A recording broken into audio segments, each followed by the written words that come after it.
don't know why I keep putting up some 3-week-old intro thing from a weekend. Oh, I guess it's technically a weekend, so there's that. So it counts as that, but,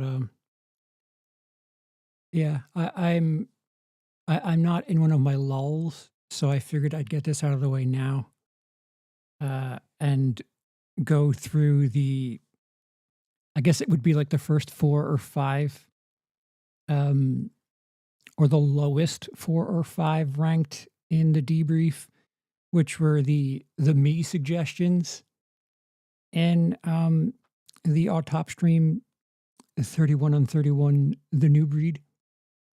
Let me say hello to those of you in chat. Uh, Dice Bonjour. Manny. Yeah, I I'm better than I am yesterday, and it seems like I'm at the point where every day it's just getting better and better. So, and I actually heard some encouraging news that a close friend of mine has had someone who had their gallbladder removed, and apparently your body like makes its own, like recreates some sort of pseudo gallbladder in the meantime because you do need your bile duct, which is um, it's an important piece to the digestion process. So that makes a little bit more sense as to why on a scan here they would think that my gallbladder is inflamed. Um, but yeah, it something has got to change about something because I essentially went through 2 gallbladders in 5 years. Um, Time to slow down, buddy, I think. Uh, I'm not the most comfortable, but I'm here for the shit show, as it were. Uh, Happy to see that I won the I didn't win the gallbladder award, although I probably should have. I won the Lomax award. Um, yes, and I accept it with under protest, just so we're clear, because technically it's my 2 movies. That's really it. Um, so what I'm going to be doing, Rod, you changed your thing to Jason Voorhees too? There's too many Jason Voorheeses in my community.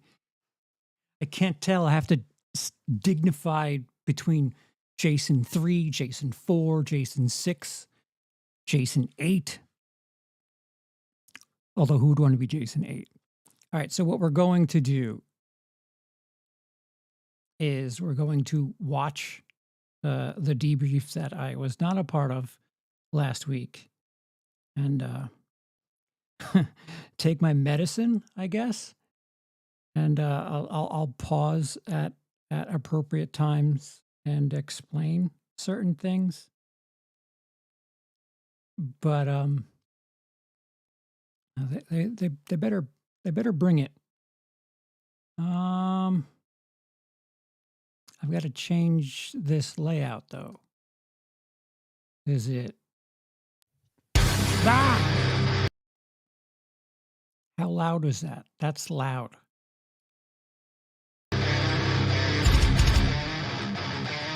That's loud. I don't know. Versus my voice. How is that music?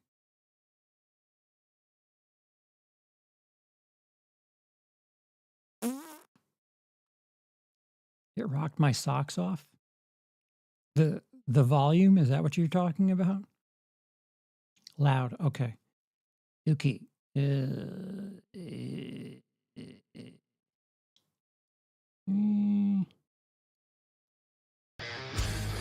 Now? Verse the voice quite a bit louder. All right, so this should I'm looking at the bars on my screen right now. This should be better, yeah.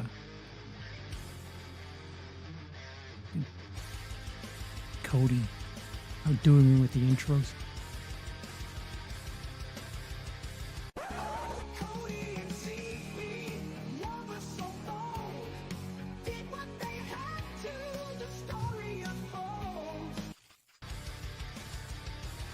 Oh, yeah, that is one I have to explain for too.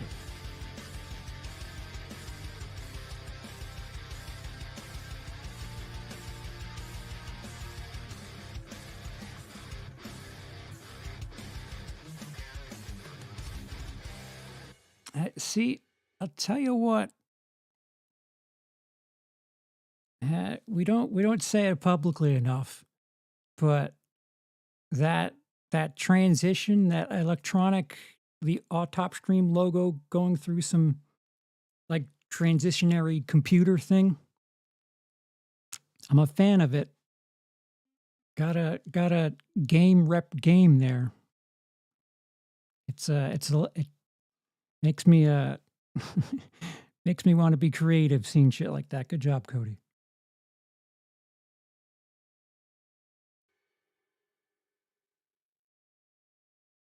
What is up, everybody? At long last, we have made it. As you can see, there's only 4 of us here. So Not now. right before we talk about anything else, our good friend Charles, we were just told is in the hospital at the moment. I don't think it's anything serious, just getting something checked up. And that's not entirely true, but for the sake of them going on, it's better off that they thought that. Took precedence over this, obviously. So we're going to wish him well. If I had known a little sooner, we would have pushed this and waited for him. But since we were all... And that is why. I wasn't in great shape, but I didn't want them delaying at all. Already here, we're going to press on. And also, this episode, as you know, for the long wait, has seemingly been cursed. We've had a lot of different scheduling issues. Right before we went live, of course, Charles has his issue. Rudy's camera messed up. Uncle Sean's microphone went out. So this might be a disaster, but we're going to try our best to go through it. This is the debrief for the 31 on 31, the New Breed episode, which dropped on October 31st. If you guys are joining us for the first time, what we do is as a group, we tally up all of our scores for the 31 different movies. And we have a group average, and this is basically our final group score, and we'll debate and discuss these movies as we go along. And then we have a couple of little awards to give at the end. A lot of jokes 3.5 hours without me falling on deaf ears because Charles is not here, but we're not now, again, Cody. Press on and let me go around the horn. Mr. Brian Lomax, hello, sir. Hello. Joining us for possibly the last time for a for a horror debrief. But yeah, for the horror ones. See, it's like we're together in spirit, sort of. I'm not watching this whole fucking thing though, but just so you know, it's a little fringe benefit. Yeah. So it depending on what the horror ones are going to be during the mid-year things. I just want to avoid the Halloween period. I'm out of the Halloween thing. I'm done. Sorry, it's just too much. My psyche doesn't do too well at certain points in the year, and add the whole Halloween stuff to it. I'm just like, now it's too low. Terrifier broke him. Yeah, pretty much. Mr. Rudy, T.O. Rudy. How you doing, Mr. Cody and everybody? Again, my apologies for my tardiness, on the camera. It's actually not as bad as I thought it would be, these little web cameras that come installed. So, apologize if I don't look as handsome and radiant as I normally do to your audience, but here I am and ready to rock, sir. It's probably helping, to be honest. You shut up. I think there's enough sexiness to counterbalance the camera problems. Uncle Sean, speaking of sexiness. Oh, yeah, especially. Uh-oh. Is Sean froze? I thought he was just like deep in thought. I know. See, here we go. Okay. This is probably cursed, man. My internet appears to have cut out. Oh, wow. This is the most cursed Down one to 3. Damn you, Art the Clown. The show must go on. Let's keep going. There you Look at go. 31. All right, guys. So this might be a 45-minute episode. I apologize. Look, shit happens, but we're going to press on. The show must go on. So we'll just kick it off with number 31, which kind of felt like this one was destined to be 31 after all of us discussed it after we saw it. And that is going to be the Blackcoat's daughter. This was Rudy's 30. Brian and Sean at 28. 31. Me and Charles had it just above that at 30. And then Brian and Sean had it just a little bit higher at 28. Now, Rudy, since you had it the lowest, if you want to kick off your thoughts on the Blackcoat's daughter, was it a first-time watch? I had seen it years ago before, but again, it just wasn't memorable. So seeing it again, I started having like deja vu, like, oh, I remember that. I remember that hallway scene. Honestly, like I said in my review, it was a great Twilight Zone episode. It is pretty devastating to the lineup, that's for sure. Episode. They didn't need to stretch it out for like the hour and a half that it was. I love the concept of somebody losing family and trying to cope and finding something else to, not address that pain. And in her case, it was Satan. But again, it was just such a kind of like a weak story, not to warrant 90 minutes. And the fact that they didn't utilize James Remar to the best of his potential. Thank you. That pissed me off. So again, a great 30-minute story, but it didn't even be 90 minutes. Yeah, I thought there were some interesting things going on movies. with the way that they kind of told the movie out of sequence and how the two main characters end up being connected. I was like, okay, that's kind of cool. Like, they don't, I won't spoil it, but there was something where it was like, I don't know if that completely works, but I like what you're doing here. But yeah, for the basic point it was trying to make, it just felt incredibly slow and drawn out. Brian, anything to add? It was just boring. That's the biggest thing about it is it was just so boring. I was like Rudy says, it's essentially a half-hour movie stretched into a feature. And because I saw it after Longlegs, as soon as we got to that ending, and we got that ending, and I'm like, this is the same bloody ending. I remember Brian messaging our group. group. He's like, I think Osgood Perkins is a Satanist. It's like every one of his movies going to end with so far so good, Aaron. I'm sorry, I just it's a lot of money for. I don't even like either one of these movies that much. Better have some rings to go with all that bling. We'll get there. Uncle Sean, any thoughts to add to Blackcoat's daughter? Is he still frozen? Was this in last? Yes, 31. Interesting. This I have it. I'll put the graphic. That's what I guess we all did have it back there. Yeah, not really. It's just dull. Yeah. There's like some ideas that are interesting, but a film that was like, okay, if we can get the ball rolling on this one, that would be great. Yeah, the movies that I saved for last was not a good mix. We basically all of Charles' picks and Blackcoat's daughter. It's totally random. This is my new number one on the list. Last month, I had sat at a table with the lead actress, Kira Shipnack, and at an awards show I was at. We got seated. They forgot to seat us at a table, so they put us at the table for the Last Showgirl, which she's in. So we were at a table with her, and we're like, "Is she in Red One? Wasn't she in that?" Oh, that's my whole story. So this is my new number one. If you can redo all the math real quick, that'd be great. Yes, but the movie itself. Sean thought of her as the one from Red One. Sean. Dull. There you go. Moving on to number 30. This one had a wild split. The original Terrifier. What? So Brian told it to go fuck itself. Charles also in agreement here, which why he's not here to defend this, I don't know. I still had it fairly low at 27, and then Rudy and Sean had it pretty high, 17 and 19. So since Charles is not here to take the reins, Brian, if you want to give your brief thoughts on why Get him, Brian. Terrifier, number 31. Man. That says it all right there. Have you seen the film? Look, there's no characters. There's no story. It's a test reel. It's, hey, look, I know a couple of you guys, you've met Damien Leone. I've nothing personal against the guy. He's probably a really nice guy. No. I think he's a really nice guy. What he's shown us with his filmmaking is that he knows how to do a lot with with nothing, basically. Mm-hmm. Yeah.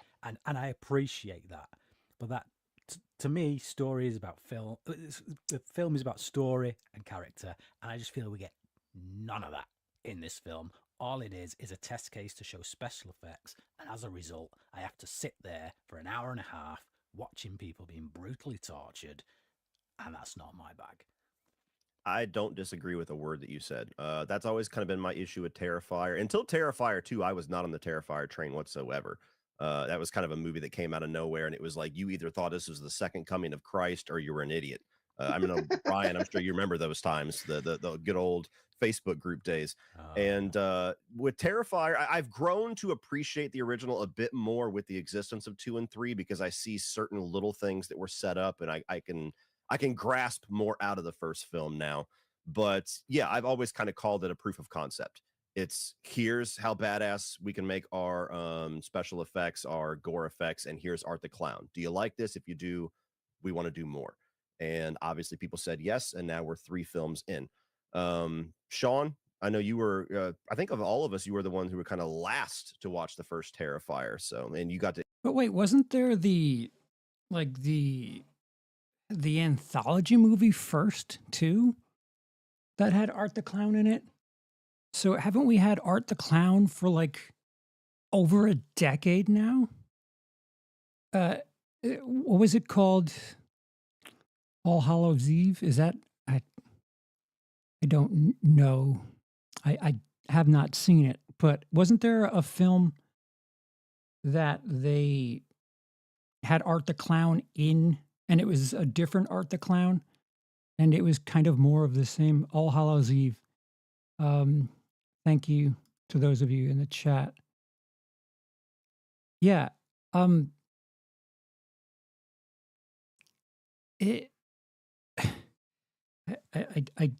not a big fan of the politeness from everyone. I don't know what friendships are what here, but it's great that you have a career. It's fantastic for, no budget filmmakers. But as far as once your project is out there and to be judged as a story, these movies are just gore. There's elements to these movies that, Art the Clown in the most, it seems like every time the charisma in him alone, that like the visual gags, the comedy is there. But as far as the storytelling is concerned, as far as things making sense, it just doesn't. And like I've seen posts where people have kind of, I don't know, cope. I don't know what word I'm looking for, where they've been like, yeah, I see a lot of people say that there's no story. And it's like, but there isn't. You can say there's something coming next time, but we're coming up on the 4th non-prequelized anthology thing. Like, how many times are you going to give us no story before you get to be called out on the fact that your movies are just, slop reels? I don't know. I'm going to be a grouch. I seem. Yeah, I mean, an hour. Yeah, I watched it for the first time 2 days before we saw Terrifier 2 at Fantastic Fest. So I was like very late to the party, watched it just because I was about to watch the second one. Sean, you do this so often. Terrifier. So first of all, when I grew to love Friday the 13th, I was 5. I've grown multiple times over since then. The difference between something like Terrifier and Friday the 13th is, if I were 5, maybe I would like Terrifier. But as far as storytelling is concerned, Friday the 13th boy drowned in a lake. Weird things happen at the lake. And at the end of the movie, you figure out lady killing people. That's the thing. It's there's a very straightforward story. It's thin, but it's a story. It's not like Terrifier where it's like, hey, I'm going to stare at a random pair of women in a pizza place and nothing about the shot selection is to lead you to believe that the guy that works at the pizza place or people outside the pizza place, the people around the area, like none of it matters. There's a very, very big difference between Friday the 13th and Terrifier. And I'm not interested in having that discussion. I'm not saying Friday the 13th is the be all end all. You've brought it up many a time, but Friday the 13th is the Godfather compared to Terrifier. And I mean, I completely missed the horror community's battles over. If you haven't, I wasn't a part of any of that. Mhm. So all I knew was, it's not a lot of plot, but art's kind of fun and horribly graphic, and that's kind of like felt like it doesn't overstay its welcome. It just delivers kills, and art can be a little bit charming in his way. But yeah, sure. Like I'm not anyone that watches and says what you guys said. I'm not gonna. There's no defense. Like that's correct. Like you either enjoy that or you don't. You get enough out of it or you don't. And in particular, seeing it so tied to the second one, and this is also a big thing too, where like what everybody so far has been like, yeah, I can't argue against what your issues are. That basically says that the issues are there. It's one of those things like, yeah, it's stupid, but I like it. It's one of, like, I think Con Air is silly, but I'm watching it. And those are fine. But don't try to act like something like Terrifier 1 is cinema. Yeesh. And I kind of like, I appreciate the DIY vibe to the whole thing, but yeah, it's not one that I'm going to try to convince someone. No. Here's what's actually going on. Here's the actual depth. It's a commentary. No. Yeah. Terrifier is that franchise. It's like you're either on board or you're not. I don't know. There's no arguments to be made. Rudy, last thoughts on Terrifier?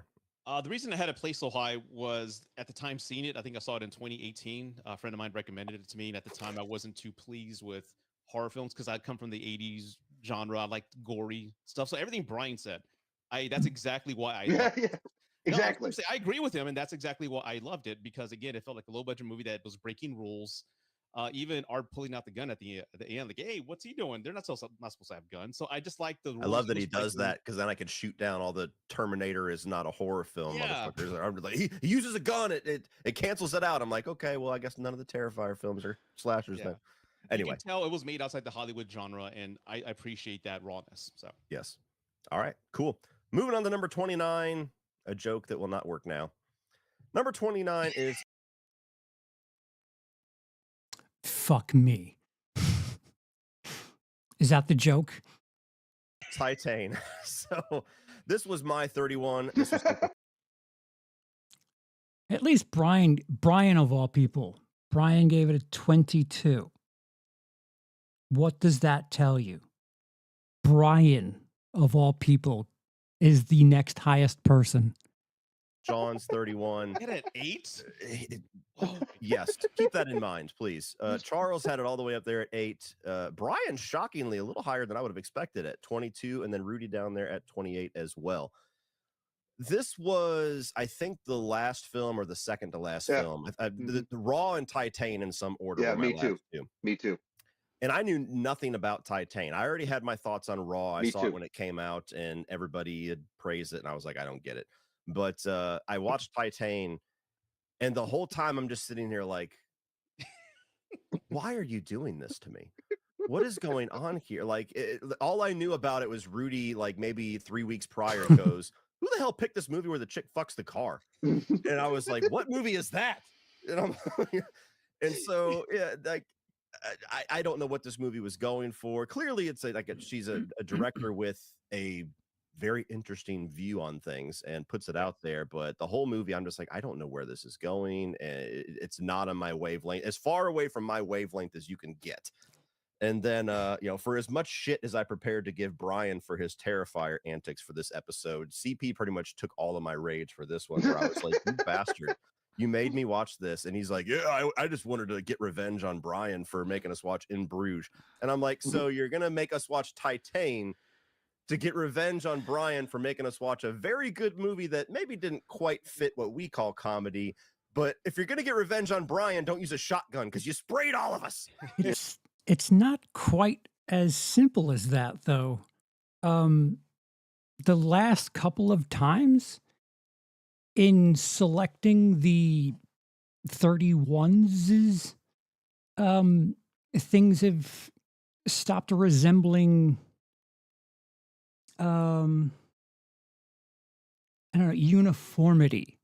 I don't know how to put it, what word to use. But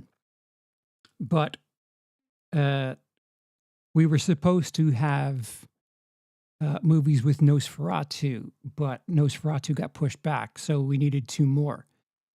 And what I did was I saw that what we had in the list, and so it didn't seem like there were these movies out of nowhere, and it's not exactly like there's not like-minded movies in the 31.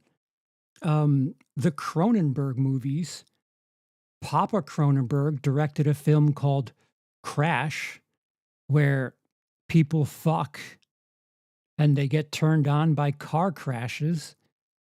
It's not exactly where my brain was thinking, but if we're doing Cronenberg stuff, it's not that far-fetched to have the car sex angle thing, which that wasn't part of it either.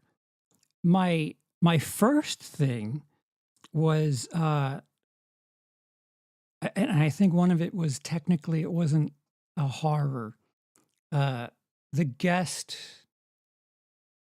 and You're Next. Is that Wingard? And then I offered The Substance and Revenge, because I haven't seen Revenge, and I thought Substance was, I think I was one of the first in the group to see Substance, and that was kind of fun. When we suggest things, we often get quite selfish about things. But I think the thing there was that Revenge wouldn't have counted or whatever. So it's not entirely like I was like, yeah, fuck Brian. As far as for the joke, for the public is concerned, yeah, fuck Brian. But the other thing is for Brian to recommend In Bruges for comedy and not have some sort of this is inside baseball shit. There should be some sort of difference between a dark comedy and whatever. But I thought there was very similar reasons to have the films by Julia Ducournau, which was my third choice, by the way. And if you go back to videos from the past, Raw was my favorite film of 2017. It's not like I was like, yeah, fuck you guys. It's something that I am really kind of impressed by. More so with Raw than Titane, but the way that she visually story tells is quite on the nose at times. Sure, like there's that scene where they're covered in paint in Raw.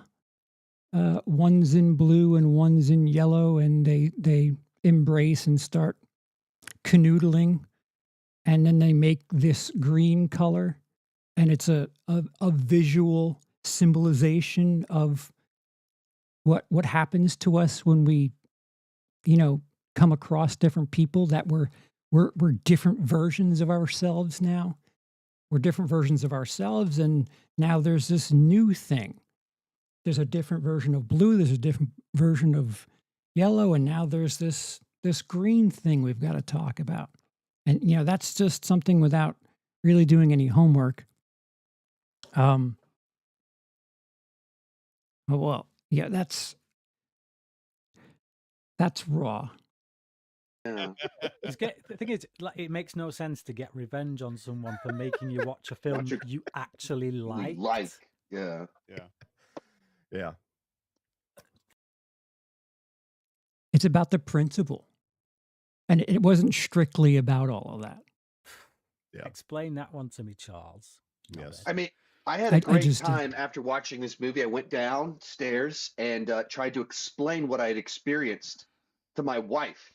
And some of those are like That's the always highlights fun. of every year. Whenever I watch the most insane, weirdo art house film, That CeePo. and so Titane was the winner for 2024 of the movie. And I was like, what on earth did I just watch?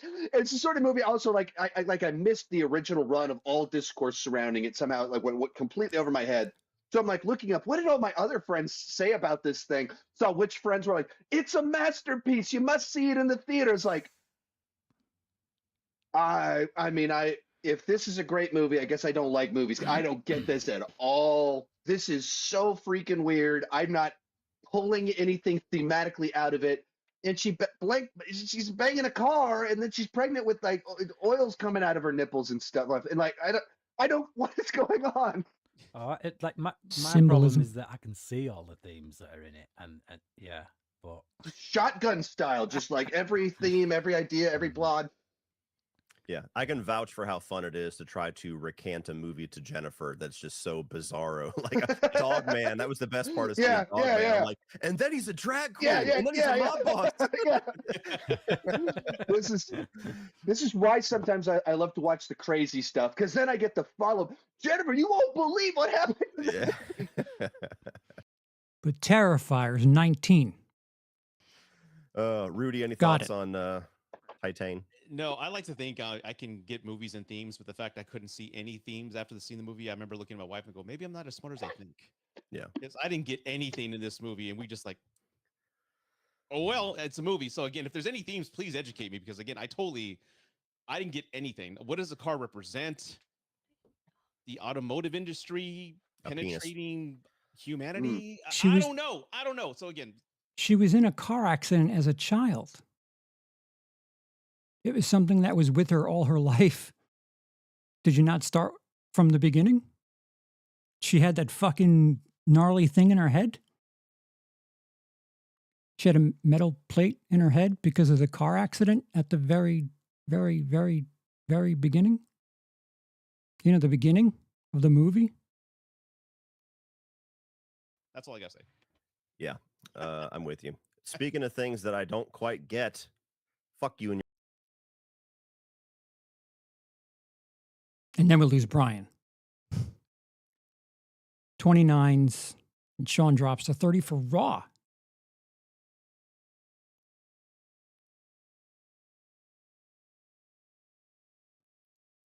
I didn't use anything. These uncultured swine are treating these selections like I fucking carpet bombed the group, and it's like, guys, we're covering Terrifier. Slow down. We're covering Terrifier and members of the bus. There's a bunch of weird shit we're covering right now, so slow down. Some of these are actually well regarded. If you don't get it, you don't get it. your French shit, Charles. Number one for Charles. This was the biggest Oh, split of the episode between Sean and Charles here. Cody, Rudy, Brian, all at 29, Sean at 30. Raw was a film that came out, I think 2017, 2018, somewhere in there. And it was another one of those flavor of the month movies where it happened. And then a lot of people in the communities that I was in at the time were just going nuts about how amazing it was. So I checked it out, and I was still kind of inexperienced with foreign films. I've gotten much more seasoned with that over the last couple of years. But I was like, I don't know. I don't quite get this. Like, I get it, coming of age, cannibalism, whatever, but it just never really did much for me. So this was actually the second time that I watched it, and I figured maybe with having much more experience with French films and just foreign films in general, I would get it more this time, and I still didn't. I don't get the big deal with this one. I don't find it to be there's shock value in there, of course. It just doesn't connect with me. So, Rudy, was this a first time watch for you? It was. That's why I think I had it at 19 or 20. Before the movie started, I read up on the director. 29. 29. Oh, shoot. I thought I had it higher. But anyway, I read about the director and how she came from like a family of doctors who just view the human body as just a sack of meats. And there's really nothing special about us compared to the animal kingdom.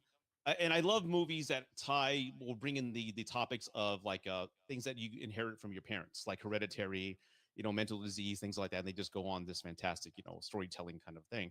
So I appreciate this new take on, I guess, the cannibalism or the thirst for that type of meats. I don't want to give it away. So I appreciate the take of like, hey, let's tell a story of a young woman who doesn't know about this, that she's got this in her, and she's dealing with that. So I thought that was very interesting. Again, it's not as bad. Maybe I should have placed it higher, but I enjoy This those type of traitor. when people are just discovering part of themselves that they did not know that was dormant inside them, and it's slowly surfacing. I hear you. This traitor in the chat, he was like, "Oh, I looked into her her private life, and I'm really looking forward to what she has to say in the future." Fucking, he just talked about a movie like it was, top 10. He put it 29. Uncle Sean, Raw. oh, okay. I was trying to figure out why it was starting to bounce back whenever Brian takes his headphones off. Headphones. Yep. Yeah, he needs to mute.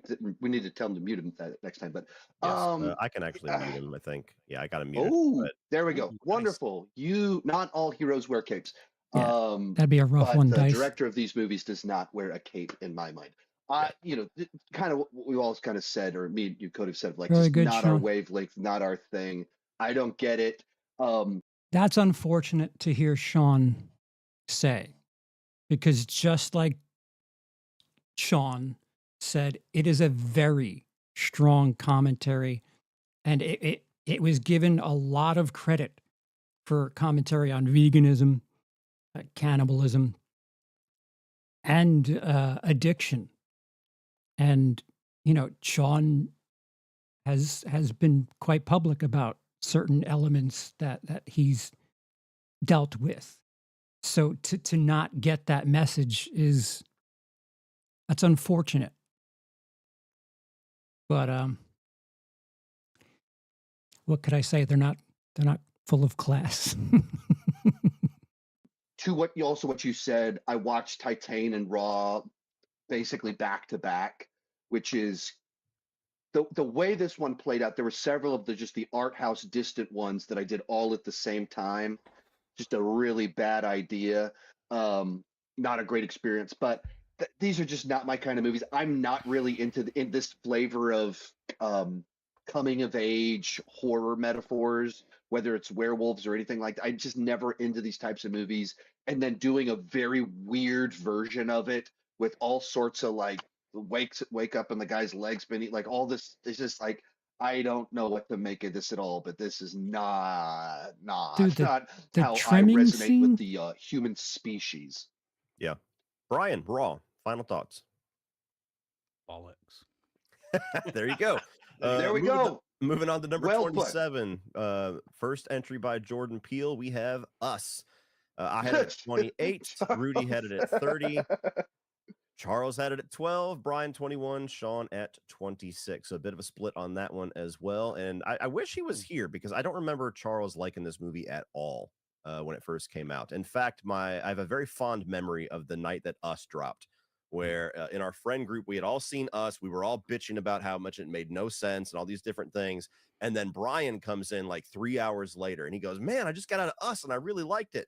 And me and CP just, what? And then we just laid out. That wasn't like, Brian. what about this? This doesn't make sense. This doesn't make sense. And then it was just us, a whole bunch of text, and then Brian's little 3 dots.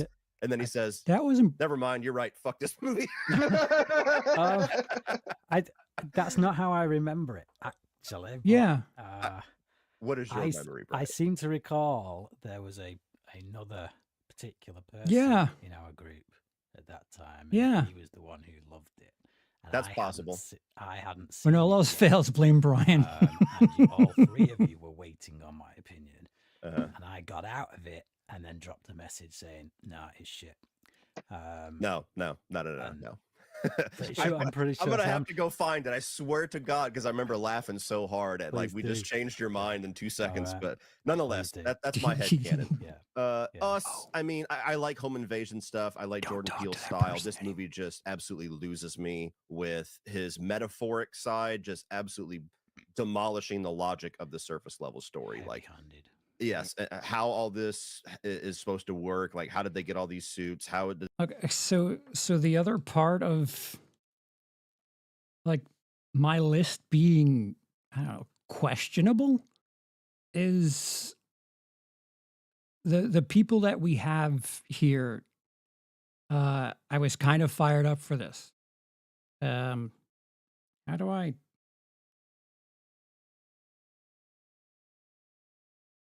I'm not a Mike Flanagan fan. Complete scandalous reveal. I like Dr. Sleep. That's it. We've already ranked it. That's it. I would have liked if we did Hush and Gerald's Game, because at least I would have been able to see those for the first time. Alexandre Aja. The Hills Have Eyes. High Tension. Do we need to do any more James Wan? Scott Derrickson. I think something happened with the, like, of the people there's like, what did we cover? 14 directors. There's like 5 or 6 directors where of the films that we were covering, I was like not excited about any of this. And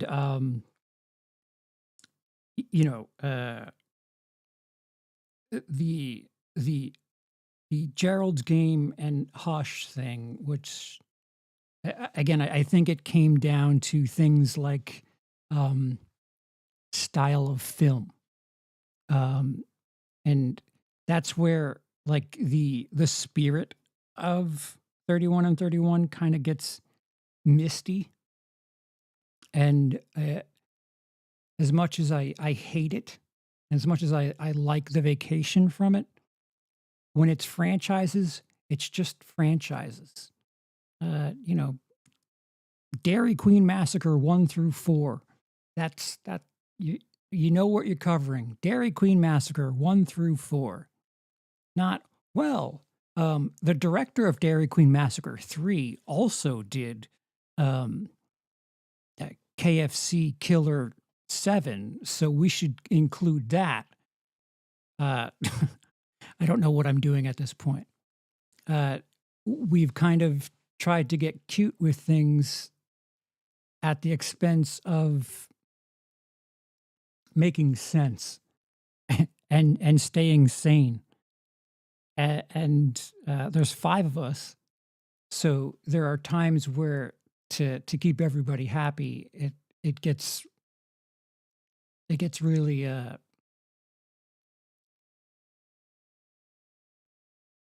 chunky at the edges, and evidently my French picks were that.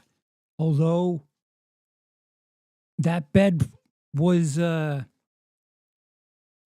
they Goldilocks into that. It could have been revenge and the substance, or what was the other one? Damn it, You're Next and The Guest. But I'm not. I want you to keep in mind, I'm not truly fighting or arguing about this. I'm just having fun. Please don't take this too seriously. This is why you guys tune into shit like this, is because we have fun and take jabs at each other and hate things like Titane.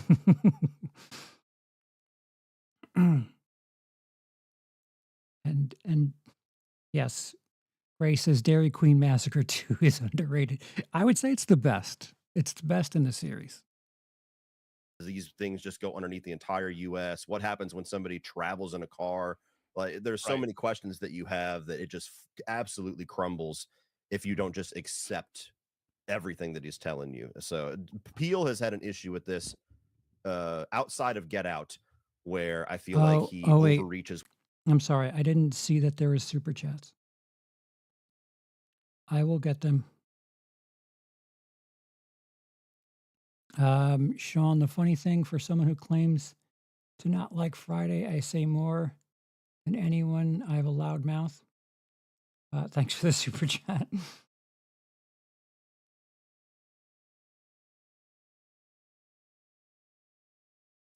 Drinking with Cats says, I will say, while I didn't love, say, Titane, I'm glad that I watched it. Thank you. That's what I was kind of hoping to do with some of the Mike Flanagan stuff, and ended up watching other things. Compare series, both are bad for me. That's completely fair. Oh, there was a Rudy here.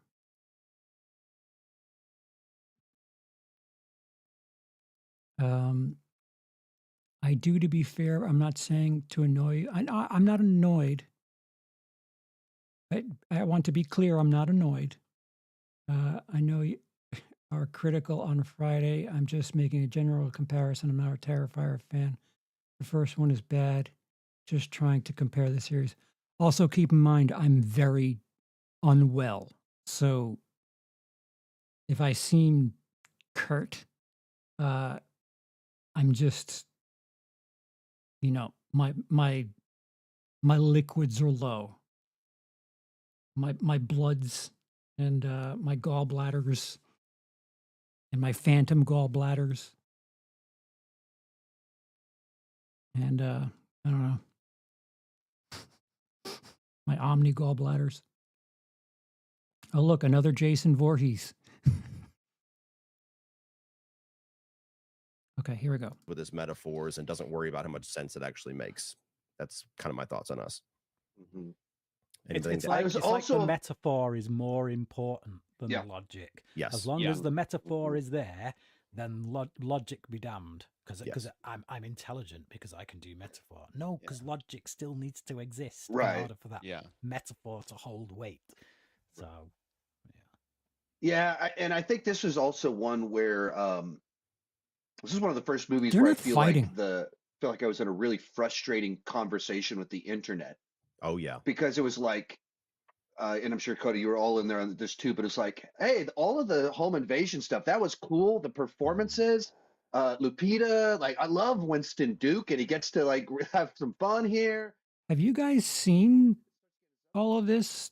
Are there arguments at points during this? Because I don't know if I feel good or bad that arguments and cat fights are not happening with me not there. Does that make me just like a drama queen, or does that make me the entertainment? It's something. I actually really did enjoy, and then a bunch of like, what are we doing? Yeah, Some of the kills are But- very creepy. Some of the scenes look really great. Mhm. I mean, it's shot beautifully. I mean, from a technical Yeah. standpoint, it's Yeah. great. But from the when it comes to the metaphors, I don't want to have to see like a 20-minute like a video Explain. essay on YouTube to explain to me that's about consumerism and the American dream. I'm like, oh, I totally missed that. I guess I'm not Fair enough. intellectually on that level, but after they explain it to you and I get it, I still don't like it. So Right. it's okay. It's all right. All Mm. right. Moving on to number 26, we have Dead Abigail. Silence. I actually was the most forgiving. Oh, no, Brian right there with me. Hell yeah.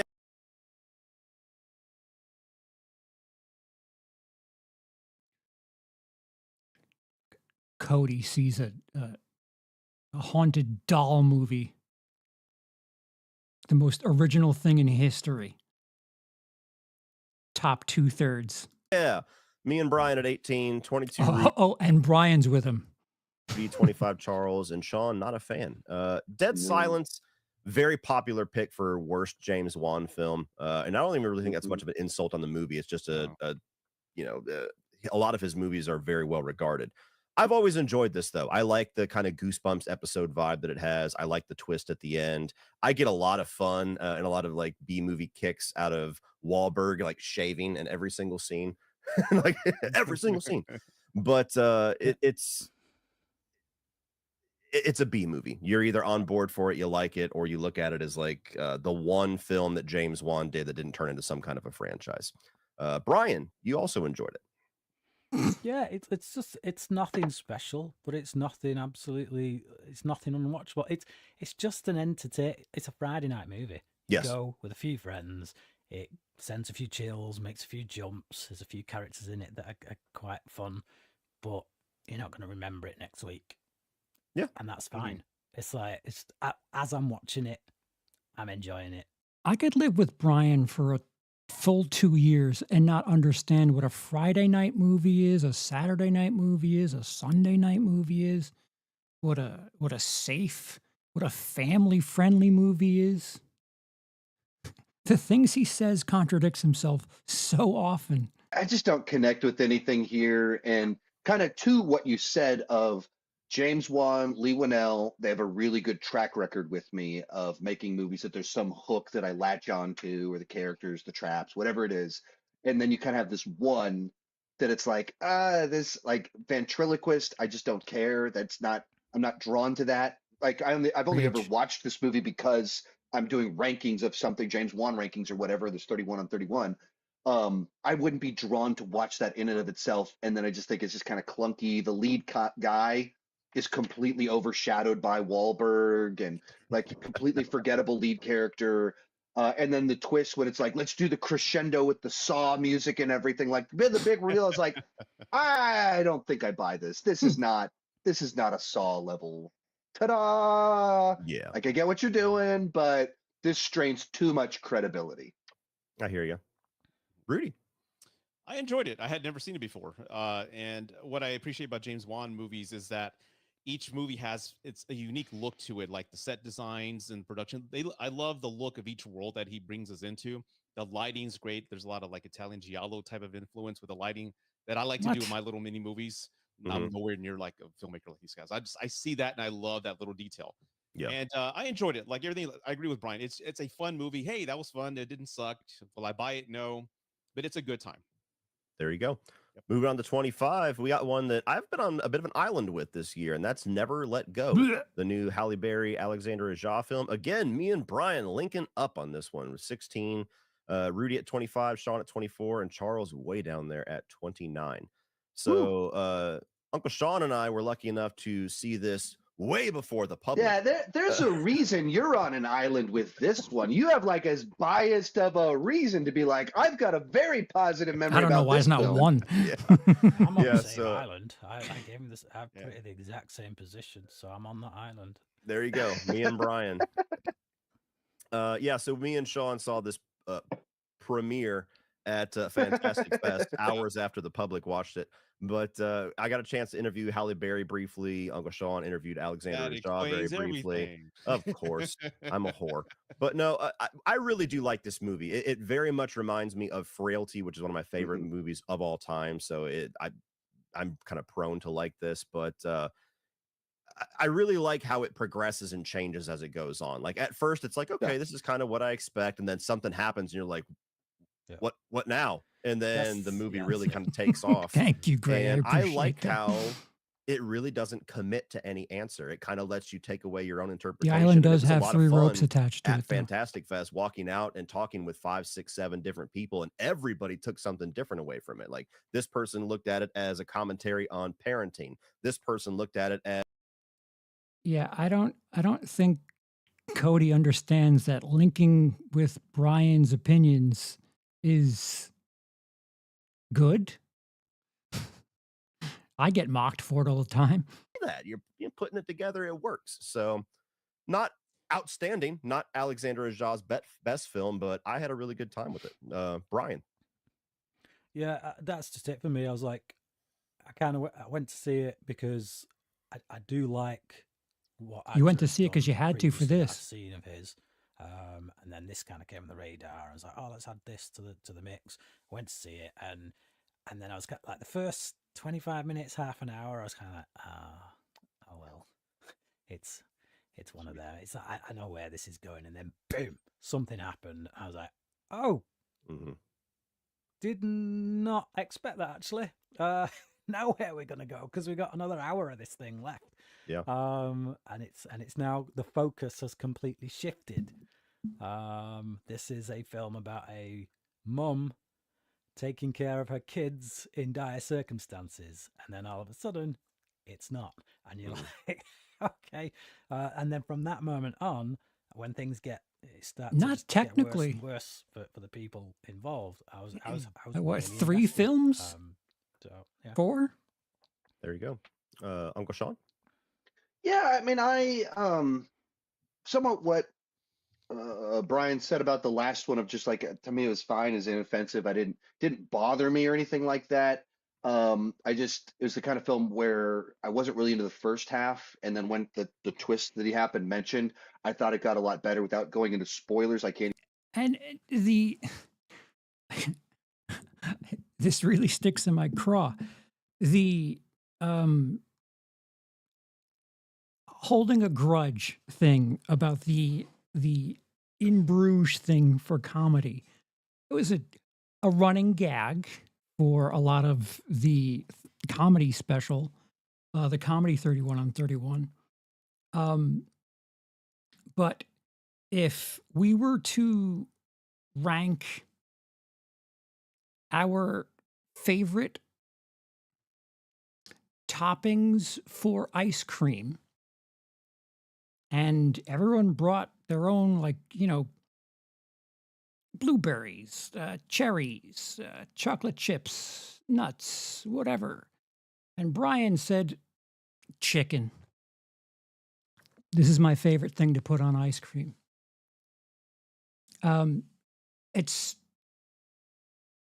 There's got to be a point where you say, yeah, no, this, sure, in some circles, this may count as an ice cream topping, but no, we're not putting chicken as an ice cream topping and ranking it against, fudge, caramel, nuts. I just, as the comedian, that is a dark, black humor. Even say the specific thing that there's a gigantic dynamic change that happens, and it was like after that I thought it got better, which is kind of interesting in light of what it meant. But I just didn't it didn't leave too much of a lasting impact on me, and so a lot of my thoughts were like, I thought the first half was pretty dull. Yeah. Really quick before we get to Rudy, because I just remembered this. I don't know if I've had a bigger pit in my stomach watching a movie than the segment where they're about to kill the dog. Sure. That was the Where most intense they've scene run for out me. of when they're run out of food, and she's trying to tell the kids what they have to do to their dog, which is like their only friend in the world. Like I remember for like a solid 5 minutes. Wait, I was do I like need to sick. keep watching? So that was also very effective. Rudy. Am I still you in just trouble? took I don't think I'm in trouble anymore. My am note, I? my one note for the movie was the dog scene, man. Well, That was the damn. most intense for me. I thought it was okay. What am I I thought in it was all trouble right. for again? I'm not going to touch on everything you both said, but What's the other coincidentally, thing? that same evening, My wife and I also saw Arcadian with Nick Cage, which is kind of the same concept. I don't know if you folks have seen that, Yes. but I enjoyed that movie Yeah. better than this. Okay. Oh, Okay. I cool. also liked Arcadian better than this. Yeah, that's a the great movie. the Then again, light bulb movie, Nicolas right? Cage was in the room That when was I the one watched that it, they so didn't like my ranking. And you got to check best the movie I interview saw on all that, year. There we go. Okay, moving on to 24. Another one I wish Charles was here for. We have Midsommar. Rudy had this very high at 7. The rest of us kind of lingered down there. I yeah. got 25, Brian at 26, Charles at 22, Sean at 29. This is Woo! another movie that I was actually looking forward to a rewatch because I saw this in theaters and I thought it was painfully boring. And as somebody that really enjoyed Hereditary, I was like, I don't know, man, maybe he's a one-trick pony. And then with Beau is Afraid, I'm like, I think he's a one-trick pony. So Midsommar, I went to watch it. I actually watched the extended director's cut, which is like 30 or 40 minutes I longer, did get that. thinking that, better. thinking that maybe this is one of those times, like a Ridley Scott situation where the director's cut's going to make all the difference in the world. It did not. I'm getting ready to tap Florence out. Pugh is Don't- great. Don't It's shot beautifully. too There's a lot invested of in this. artistry on display on the visual department. Like there's literally a tree, When this juice bushes runs and everything out, that I'm look done. like the sister with the mask on. Like there's cool stuff in there if you want to dig through it. The story I have never really enjoyed. I find the messaging to be, I hate using the word problematic, but like the interpretation Somebody that I said get, I'm like, something I about don't know Abigail what you're too. communicating here, but it doesn't seem healthy. And I've never, I feel like the movie wants you to feel like Florence Pugh is a victim and her Abigail's boyfriend is an pretty asshole. high, And I if I just recall never correctly. end up with that. And so the movie just doesn't quite land for me. I'm like, it seems like they're both kind of just unhealthy people. They're and not there's fighting right at or all. This wrong, is and why am I supposed frustrating. to celebrate this ending? And there's a lot of people that do. There's a lot of people that do celebrate it as like, yep, he got what he deserved. And I'm like, did he? I don't know. So Well- this one just files under, I don't get it. Well, let me go on because I had it high I'm at 7. kidding. Ari Aster, I just love the film because I the hate film that I more or have to less, explain it's a that. breakup movie, but set in, like in a fairy tale world. Like I don't want they people to set it in fight. tone very early in the beginning, where you have a girl who's really dependent on like her boyfriend, but the boyfriend is already not interested in being in a long-term relationship with her. Her friends are telling him, "Hey, when are you going to break up with her?" She doesn't, but at the same time, she gets the worst news ever that her sister went ahead and did what she did with her parents. So now she's completely alone, and he feels guilty by having to stay with her because it'd be really horrible to leave her at that moment. So from the protagonist standpoint, with Pugh, she always wanted a family of people that connected with her and saw who she was and felt what she felt, and she never had that in her life, even in real life. So at the end, I don't see it as he got what he deserved. I see it as she finally found a family.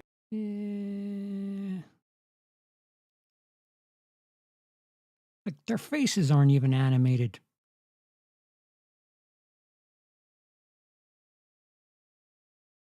Am I missing the title screens?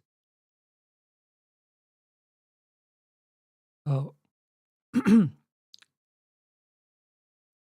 Brian and Rudy much higher there at 9, and then Charles at 27, Sean at 21. Now, this is a prequel to the movie Ouija that came out that got lambasted. This was like a January, February horror film. And Yeah, spoiler, other than Dr. Sleep, I'm not really blown over by Flanagan. There's your hot take from CeePo. Kind of mid-tier, if you ask me. it's actually one of those situations where the prequel makes the original a little bit better, because the prequel is setting, put all the pieces in place for the mystery that we have in the original. I don't know. Film for a start. Yeah. So, I mean, Origin of Evil, I like. Honestly, I can't really think of much of an issue that I have with it. It's one of those films that just kind of leaves my mind, and maybe that's just enough there that I like it. Mike Flanagan really does no wrong, so even his worst film is like, hey, that was good.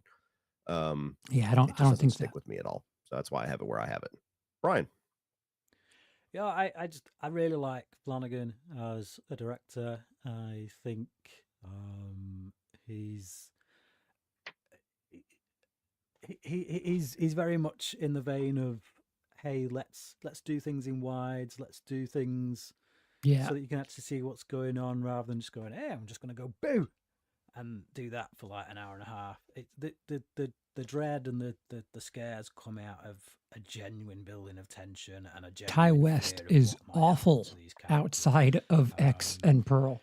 I also appreciate what the film is saying about how people use things of a spiritual nature, how they put their trust in the wrong things, and you know, think that they can just play with things and Fire. and understand it all and make it bend to their will. And it's like, well, okay, this film shows you that no, that kind of thinking has consequences. So I appreciate that. And I enjoyed the characters. Has Brian watched coming off the Heretic yet? first one, where it's like, oh, this is like just it's not a great film, is it? This feels like a genuine movie. It feels like this was the one that was actually released first, and then got a cheap, crappy sequel later that didn't get as much attention put to it. And then when somebody tells you that no, actually they were released in the opposite order, you're kind of left scratching your head. Really? Okay. A little bit like Annabelle and Annabelle Creation. It's just, you know, flip those two around in release order and say the second one was released first. You genuinely believe the person who told you that.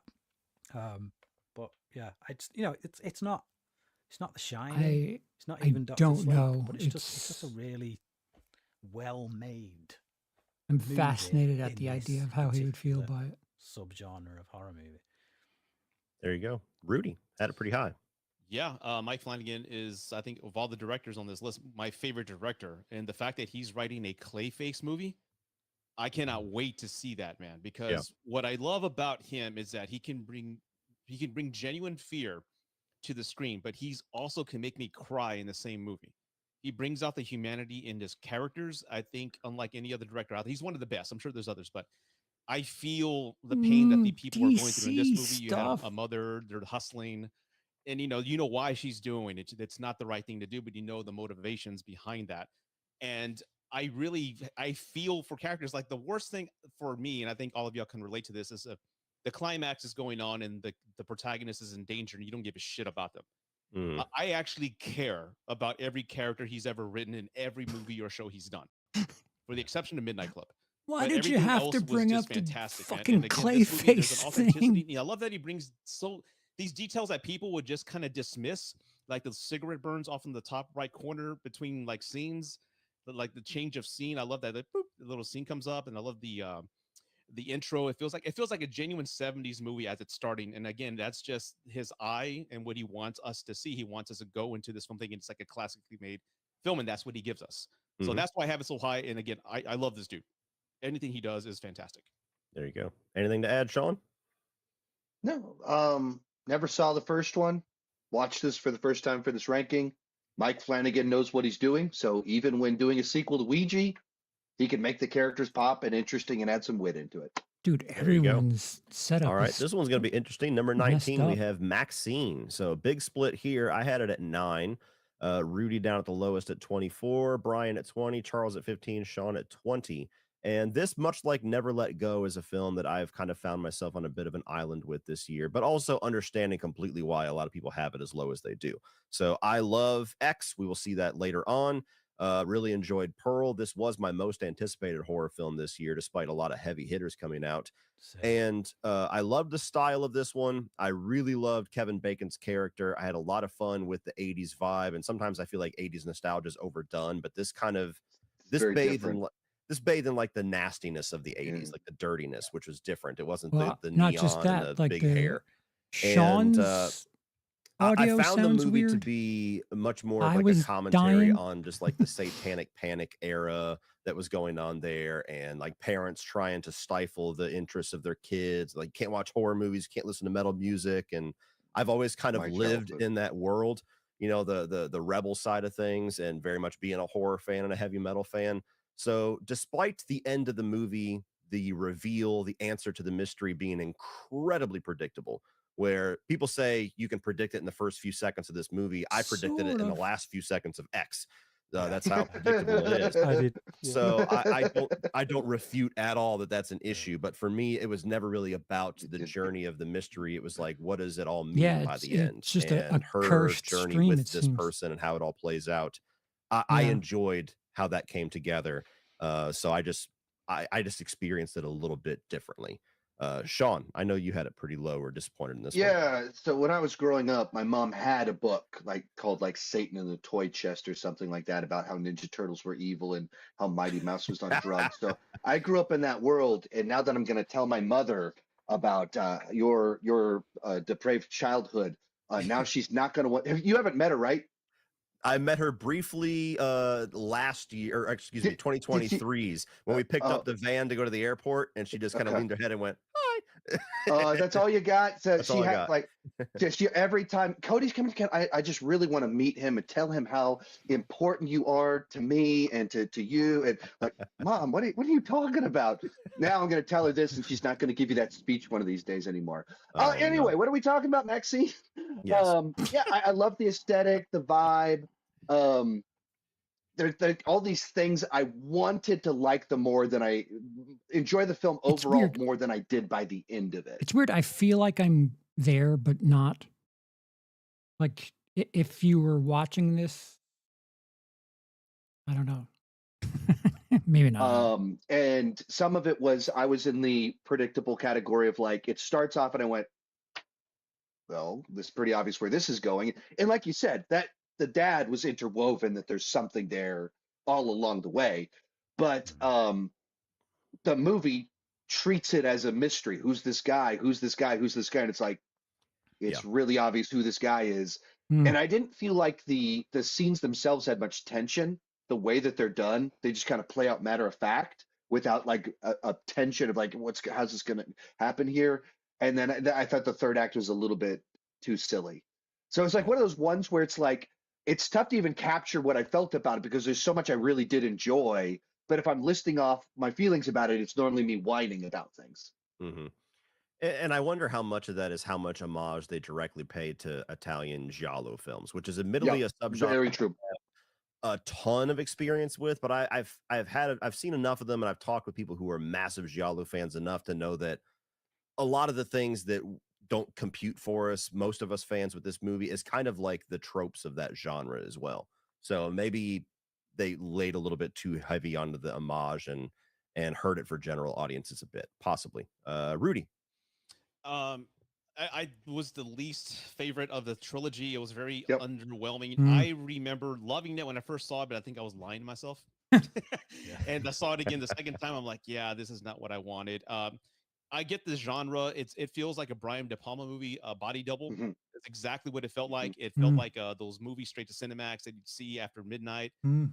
at your house when your mom and dad, you didn't want them to know you're watching these movies. It kind of had that feel too. So I got the feel of that dirty 80s straight to video type of movie.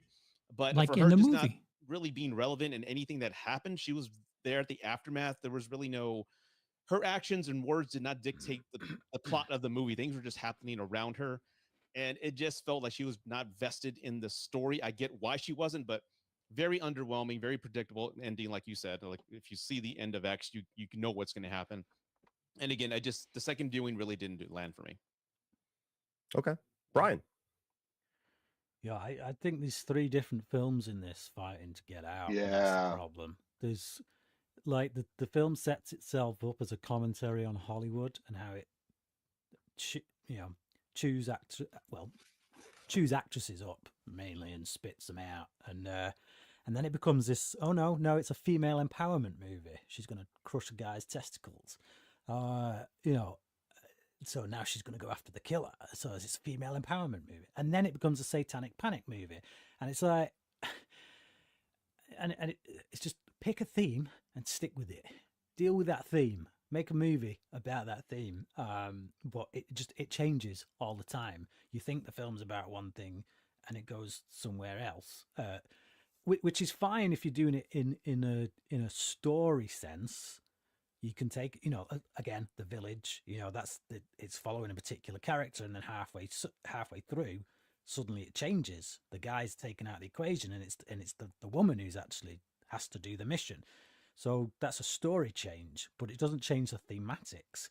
Whereas this, it's not just about story changes. The whole theme that you think you're buying into, that you think the film is exploring, keeps changing, and it's like, well, what's your bloody film about? It's like, And because you're essentially trying to be about all of these things, they end up getting short shrift. So you don't explore them in any true meaningful way. So you're just left with this film that looks pretty, is entertaining to some degree, particularly like Kevin Bacon. But ultimately, just like when I go back to Pearl, they had a very specific single theme that was at the heart of the Ty whole West film that ran got through the lucky centre. twice. Same with X. And then here, it's just like, whatever we've got left, we're just going to spray on the screen. It's like, all right. We Fine, might still be entertaining, talking but about it's- Titane if I It's a was big there. disappointment because of how Actually, good probably the first not. two were. Like, X was good.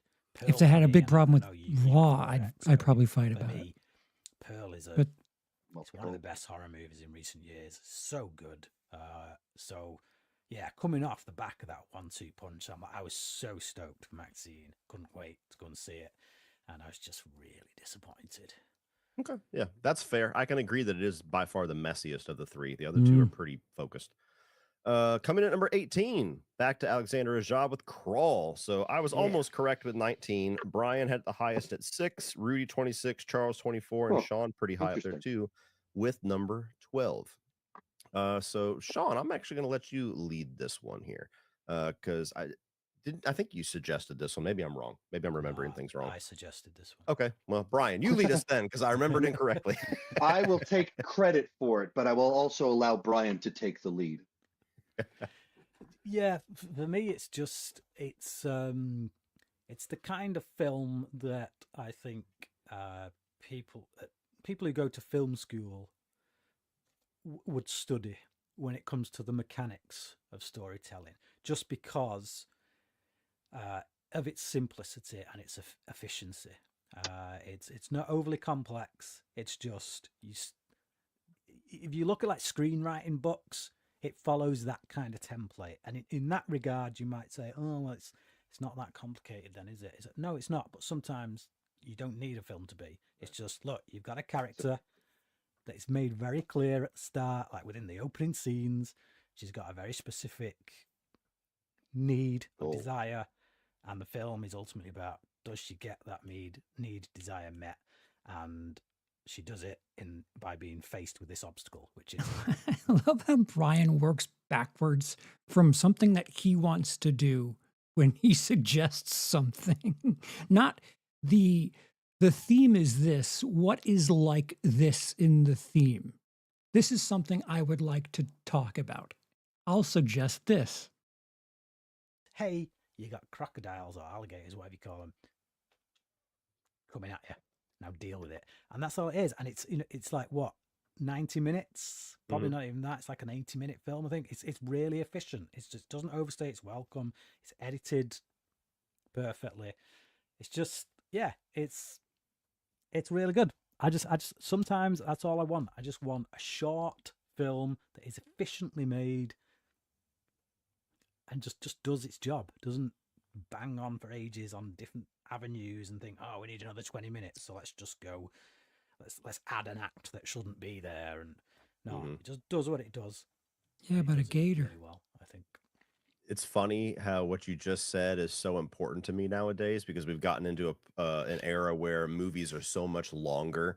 You know, even just like your average comedy, not that we get many of those, is like pushing 2 hours nowadays. And I'm like, man, like when we did the comedy episode, I was like, oh, these are like 80 minutes. This is awesome. Blowing through them. But yeah, I like Crawl. It's a good, tight little, horror thriller. I like alligators as like a movie monster. What?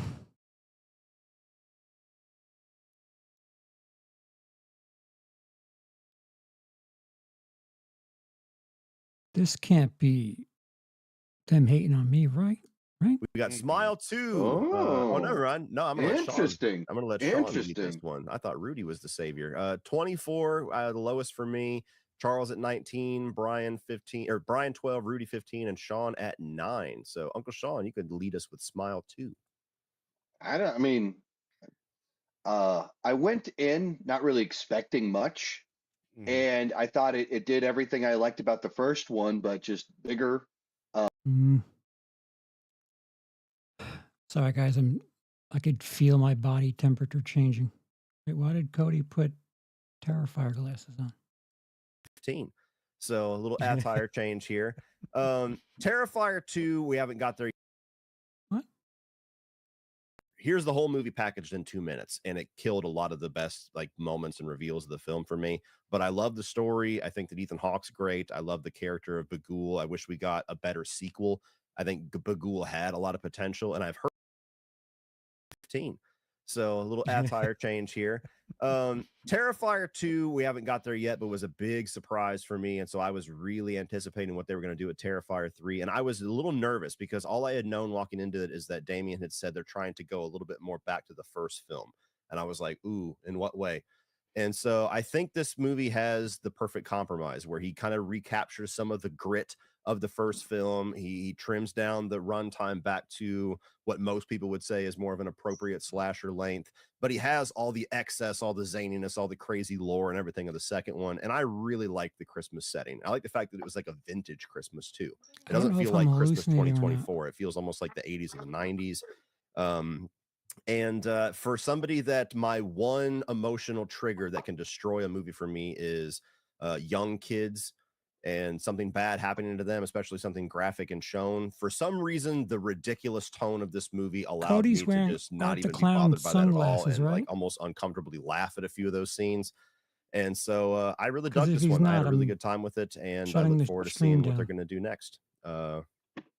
Brian, I'm very curious. So you had the other two, I think, at 31 and 30.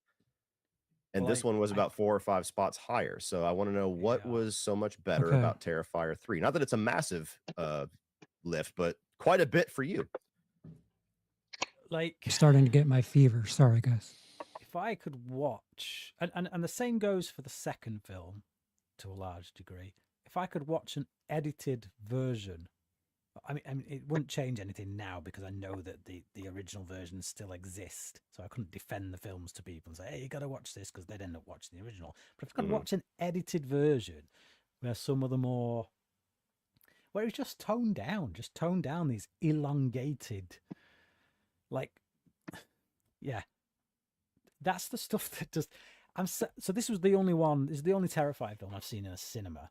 And it was, opening night. It was a full audience, packed out audience.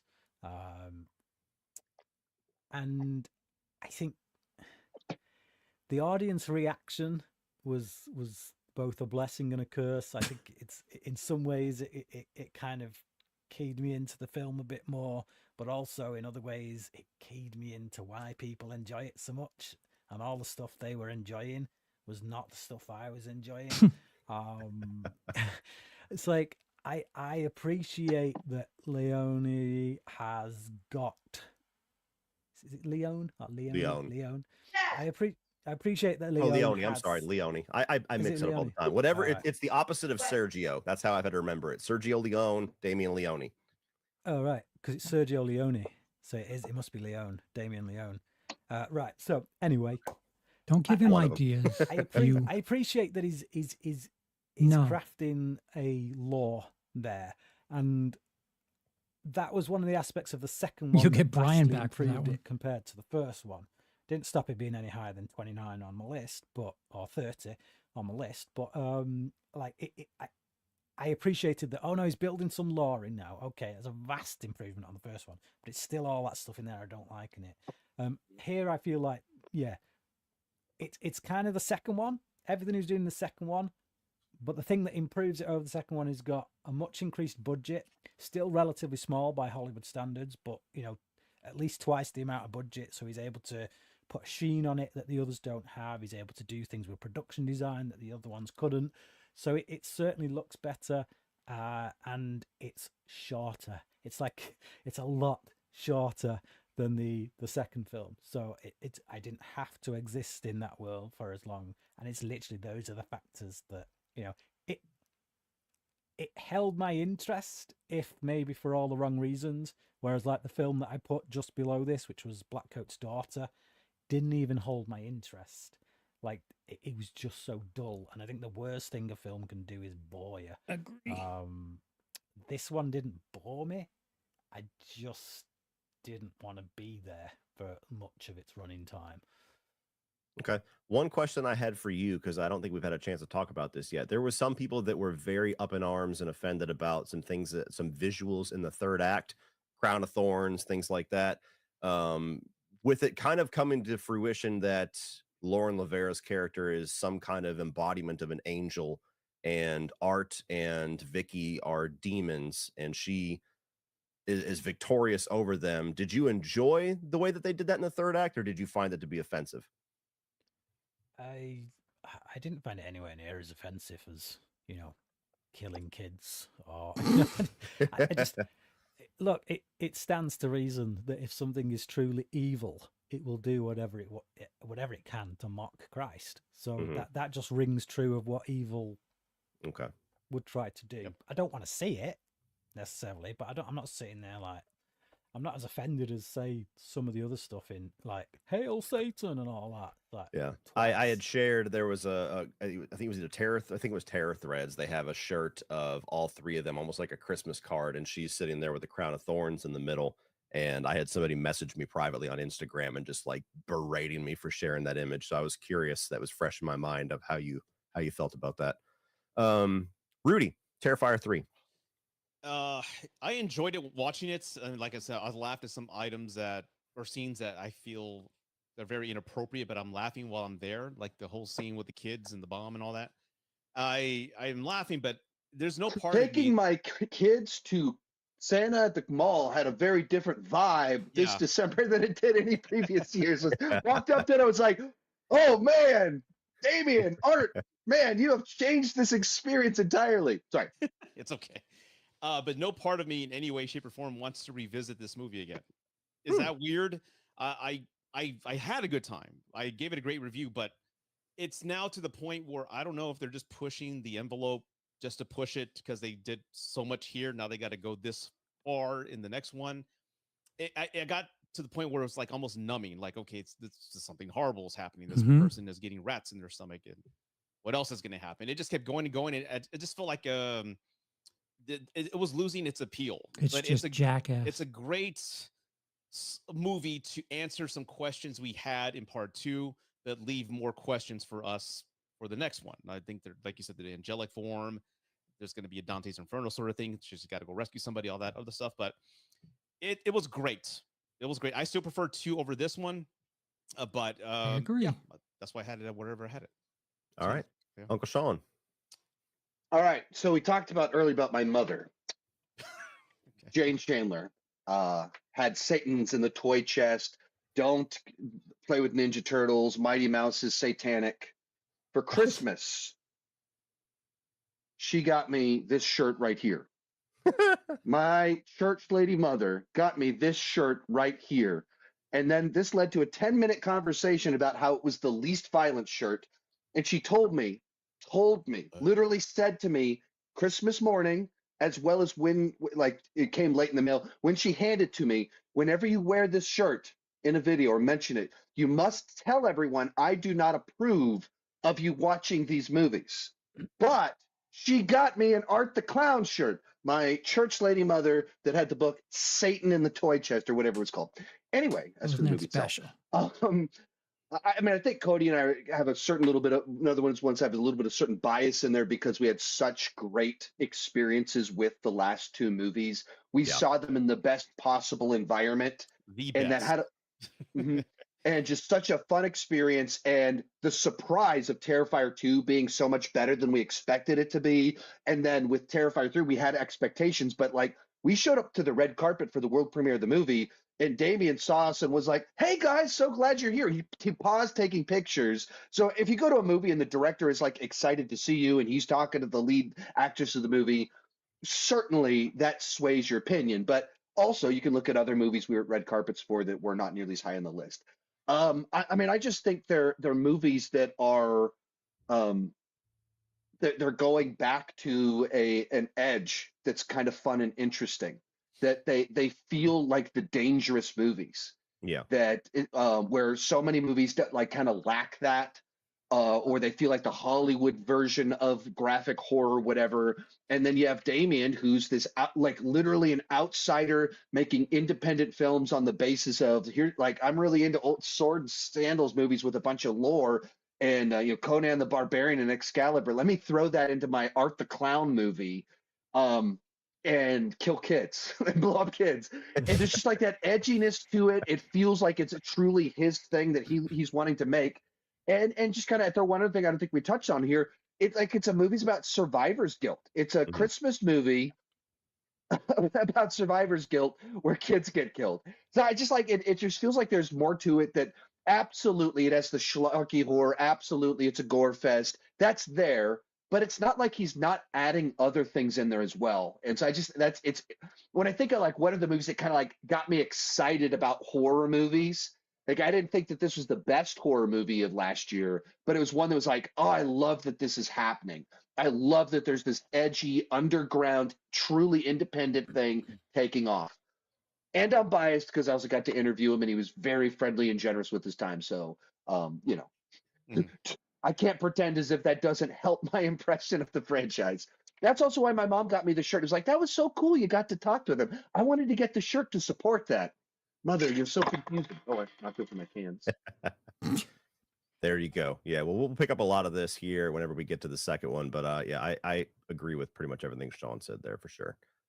Number 14, we have the original Smile. And I just want to point out, for as much as Rudy was lambasting me in the comments whenever I said, or the chat whenever I wasn't a fan of Smile 2, he has Smile 1 at 5 and Smile 2 at 15. So I think we agree, Rudy. Anyway, I had it at 17, Brian at 24, Rudy at 5, Charles 10, Sean 17. Like I said earlier, Smile, a movie I expected nothing from. I was like, okay, this feels like a movie I've seen 1,000 times. And in a lot of ways, it was. It was very much It Follows, The Ring, but it was a very well executed version. Guys, I'm fading fast, and there's no juice left, and I could feel my body temperature getting shitty. I might take meds, whatever. These jerks aren't fighting. I think the important part was like in the first 4 or 5 rankings, or the bottom 4 or 5. And I've genuinely reached the point of my fever where I think I'm hallucinating. So, how do I switch back to just me? Nope. That should just be it now. Well, one for the road.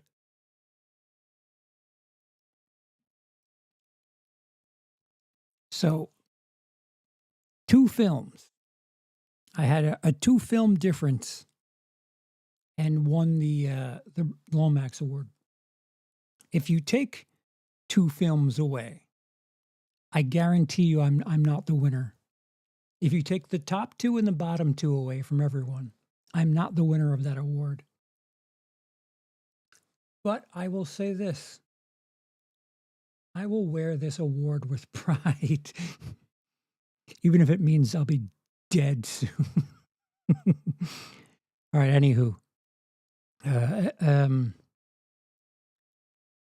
to try to get into the habit of standing in front of a camera and talking.